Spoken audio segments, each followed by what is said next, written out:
E aí, tudo certo? Nesse vídeo vamos continuar o Pico CTF, a gente fez mais alguns. Então eu tinha parado aqui nesse First Grep, tava com 670 pontos. Nossa, deu bastante ponto aqui os que já foram feitos. Eu dei continuidade principalmente aqui no Codebook, todos que tem de Python, aqui é tudo Python também, tá? Então eu já vou explicar, eles são muito similares, mas eles são bem tranquilos de fazer. Até aqui veio o Python também, se eu não me engano até aqui é Python. Depois começa a trabalhar com Find, que é um comandinho parecido com o grep, que a gente já viu no último vídeo ali também. Big Zip, bem parecido com o Find, só que ele te dá uma brincada com você, como ele chama ali. Cronos fala um pouco de Cron, como funciona o Cron Tab e tudo mais. Moldenware, eu nem lembro o que tinha nesse aqui. Ah tá, esse aqui, nossa, é bem específico, tá? Tem que buscar o nome de um malware lá específico. Repetitions, base 64. Useless, ele é bem useless mesmo, porque ele é bem estranho, só rodar um man lá. Mas enfim, esse permission aqui que eu pulei ele, eu fiquei um tempo fazendo ele, tá? Acho que foi o que eu mais levei tempo pra tentar fazer e não consegui. Pelo que eu entendi, basicamente ele é escalar a permissão, alguma coisa assim. Então eu pulei ele, não vou nem explicar ele. Porque eu não consegui resolver, não tem como explicar uma coisa que eu não resolvi. Então começando aqui pelo Codebook. O Codebook é bem simples. Então se a gente for aqui pro VS Code, eu tô guardando todos eles dentro do mesmo repositório. E o Codebook ele vai te apresentar uma primeira estrutura de Python e como que você lê esse código, ou como que funciona e tudo mais. Pelo que eu entendi, ele quer que você vá assimilando Python pouco a pouco ali no código até chegar lá no nível 4, 5, que são esses daqui, né? Você tá entendendo como que funciona e tudo mais. Então, como na maioria dos desafios ali, o primeiro começa muito simples para você assimilar, né, o que tá acontecendo. Se eu não me engano, é só rodar o arquivo, tá? Lá o normal, tá? Python 3, no meu caso aqui é Python 3, né? E o arquivo tá aqui, o code.py. Ele já vai procurar esse codebook aqui e vai responder já com a flag. Ele parece muito óbvio, mas acho que é, como eu expliquei, é só para você entendendo toda a dinâmica de como funciona. Então, você baixa ali CodePy, Codebook, e consegue trabalhar com eles e basicamente é só rodar. Ele vai rodar ele mesmo, já pega o próprio arquivo, já lê, converte e printa. Beleza? Faz o print aqui no final. Bem tranquilo. Convert-me, ele segue na mesma linha, tá? Então, todos eles vão ser muito similares, tá? Então, eu vou passar, acho que até mais rapidinho aqui. Convert-me é a mesma ideia, com um conceitinho um pouco diferente. Ele te dá um número aleatório aqui de decimal, né? E pede para você converter a base dele para ele te dar a senha no final. Então, tipo, sei lá, ele manda lá 42, você manda o binário 01001, ele vai te responder que tá certo a tua resposta e vai te dar a flag no final. Basicamente isso, tá? Ele fica alternando esses números aqui, bem tranquilo. Na outra parte, o fix me, o 1 e o 2, então eles são bem parecidos também, só muda um pouco a dificuldade. Fix me, ele coloca para você aqui o arquivo com um erro, tá? E você ajusta esse erro e você consegue ter o resultado final, tá? É bem tranquilo também. Se eu não me engano, ele só tinha um erro na sintaxe aqui de alguma coisa. É isso aqui. Ele tava com o print, né? Como é Python, ele tava indentado errado. É basicamente só apagar. Porque o Python, se eu indentar aqui, quer dizer que ele é como se ele fosse filho disso aqui, né? Mas na verdade ele é uma coisa à parte. Então, é como se ele tivesse um escopo dentro desse flag, né? Como se fosse um if lá no JavaScript, sei lá. O if, isso aqui. No JavaScript você pode fazer isso aqui, né? No Python seria você não tem isso aqui. Só que para eu saber que isso aqui faz parte do if, eu tenho que dar indentado. Então o erro desse arquivo era isso, tá? Por isso que ele é um arquivo de fix-me, ele só pede para você arrumar as coisas que estão erradas. Então basicamente apaga ali e ele vai printar para você a flag igual, a flag certa. Dá pra resolver de outras formas, mas eu sempre tento resolver da forma que o exercício pede ali. E o fix-me 2, ele também é bem similar, é mais para você ler o código e entender. E ele estava errado só aqui, né? Ele estava atribuindo o valor pro flag, na verdade só queria comparar. Só isso, ele estava com uma atribuição, né? Ele estava fazendo flag ser igual ao vazio. Só que na verdade ele queria comparar se flag era igual ao vazio. Tá bem tranquilo. Roda o script Python, né? Ele vai te dar a resposta. Então todos que você rodar, tipo, ó, fix-me ali, sei lá, fix-me 2. Se a gente rodar, né? Python. Ele já pega e ele já printa a flag para você. Então, todos eles vão ter esse mesmo código aqui em cima. Que é um código que ele está meio que encriptado aqui, a flag, né? Então ela está encriptada para você aqui, ela só vai desencriptar com a chavezinha certa. Então ele vai, esse códigozinho que ele repete em todos os Pythons ali. Todos os arquivos de Python vão ter esse, ele vai sempre mudar o joguinho que ele faz aqui embaixo. Tá? Então esse do fix-me 2 também é bem tranquilo. Nessa parte de fix-me, a gente vai ter o glitchcat, depois dos fix, né? O glitchcat, ele é bem tranquilo, você basicamente vai jogar um netcat nisso aqui e ele vai te responder uma string bem similar a essa aqui de cima, tá? Então é bem similar a essa aqui. Então ele te responde uma string igualzinho isso aqui. Basicamente eu peguei ele, joguei aqui dentro do VS Code e executei. Tá até aqui, ó. É bem isso mesmo. Ele responde com isso aqui, com essa string zona aqui, né? Eu só usei a mesma técnica que ele já estava usando nos arquivos e dei um print. Printei aqui embaixo e já tira a flag pra gente, então é bem tranquilo também. Pelo que eu entendi, eles querem que você vá entendendo um pouco a dinâmica do Python ali, para começar a trabalhar com ele. Esse hash job app, mesma ideia do glitch, tá? Ele é bem similar também. Deixa eu ver se ele tá aqui. Eu acho que não tá, porque ele retornava já a flag. E em cima do hash lá a gente conseguia trabalhar era com binário também, então ele retornava para você lá um binário, você convertia ele e conseguia ver. Tá? É bem parecido com as conversões de base. Depois a gente começa com o password, tá? Então o password 1, ele começa na mesma estrutura dos outros passwords que a gente vai ter ali dentro. Então o password 1, tá? Ele vai te dar sempre 4 arquivos aqui. E ele vai te dar lá uma flag, um resultado esperado, uma flag encriptada que você não consegue ler. Aí você vai colocando e vai jogando. Esse aqui, você rodava ele, mas ele sempre dava como senha errada, né? Só que daí se você abrisse o arquivo e lesse ele, você ia ver que a senha está aqui dentro.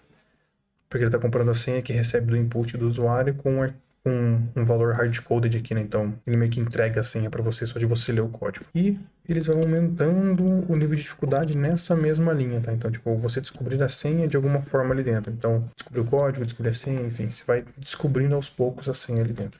Tá, então aqui, ó, de novo, user password é igual, a senha tá aqui, né? Só que ela tá em caractere hexadecimal. Então eu só peguei e printei antes aqui.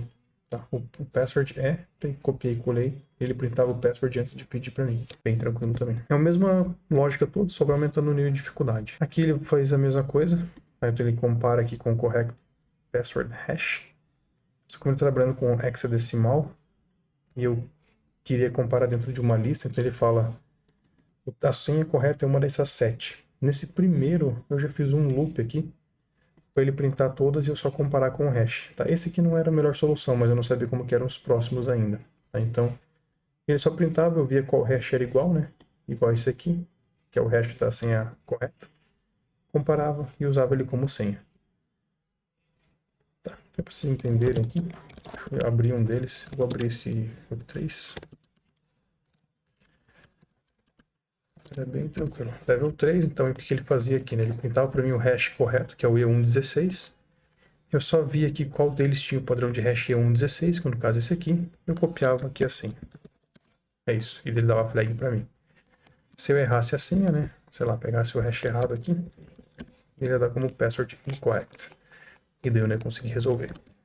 Então ele segue nessa mesma lógica por quase todos os exercícios, tá? Ele deu uma lista aqui, trabalhei em cima da lista e achei o resultado.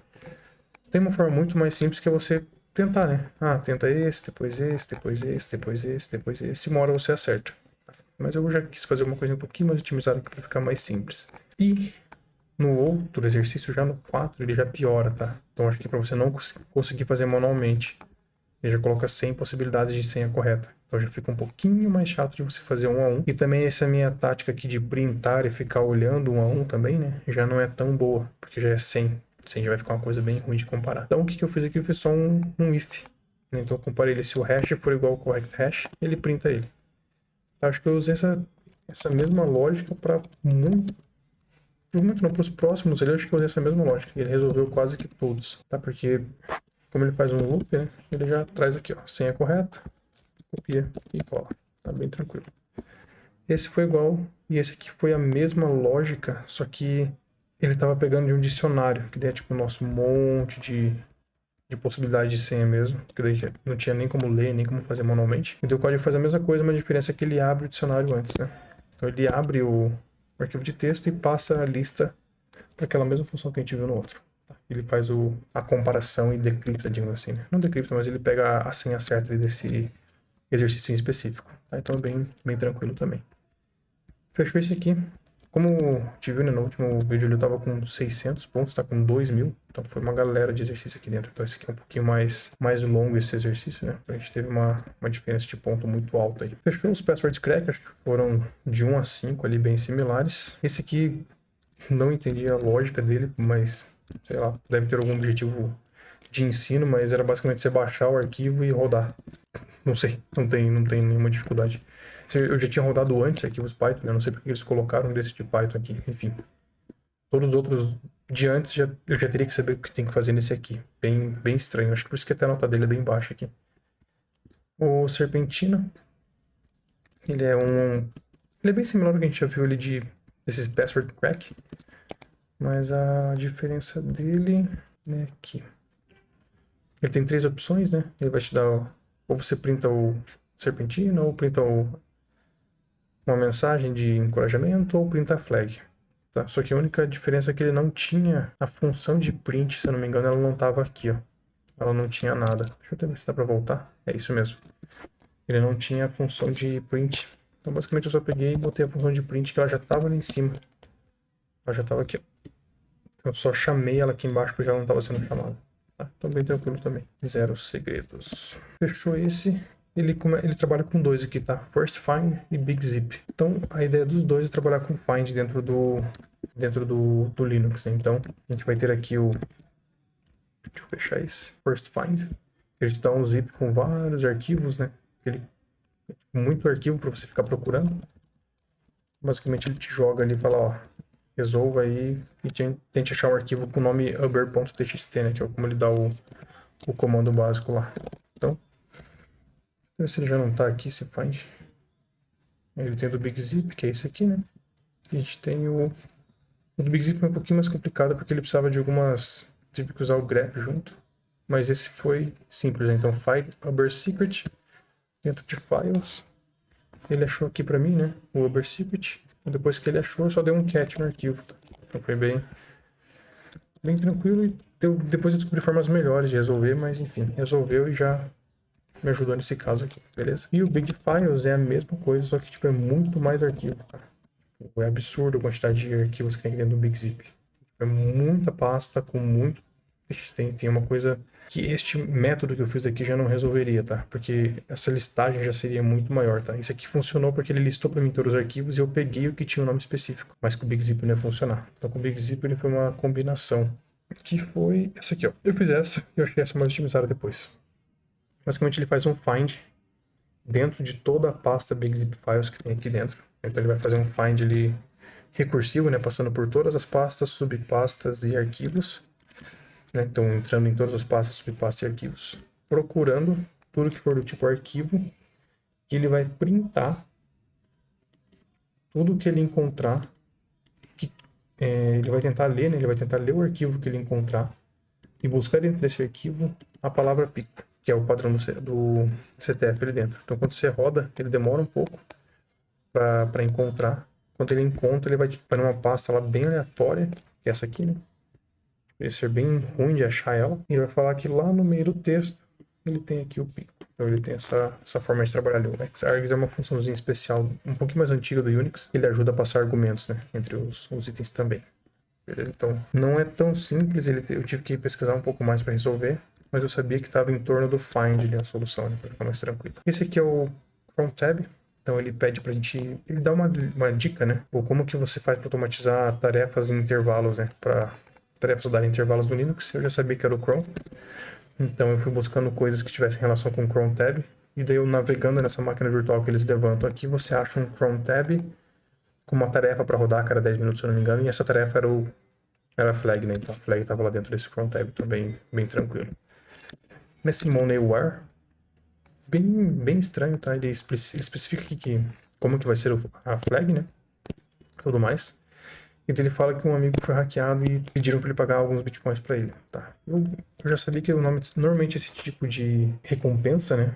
Que você tem que pagar em bitcoin e tudo mais, é relacionado a algum ransomware, tá? Então algum ransomware vai ter esse tipo de recompensa que ele pede em bitcoin.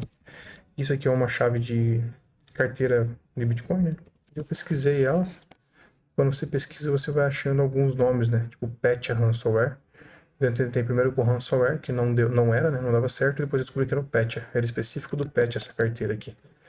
Então é um tipo de ransomware que rodou um tempo e a carteira deles era fixada, basicamente. Né? O link que você coloca aqui já aparece, né? Um Moneyware também que respondendo. Enfim, era, sei lá. Não sei qual que era o objetivo desse, você saber o que é o ransomware, talvez. Depois o Permissions, que não consegui resolver, ele é bem mais complicado ali. Que é como que eu vou escalar um usuário para rodar alguma coisa dentro da máquina. Eu chuto alguma coisa com um vim, porque ele tem um vim aqui dentro da flag, da tagzinha dele.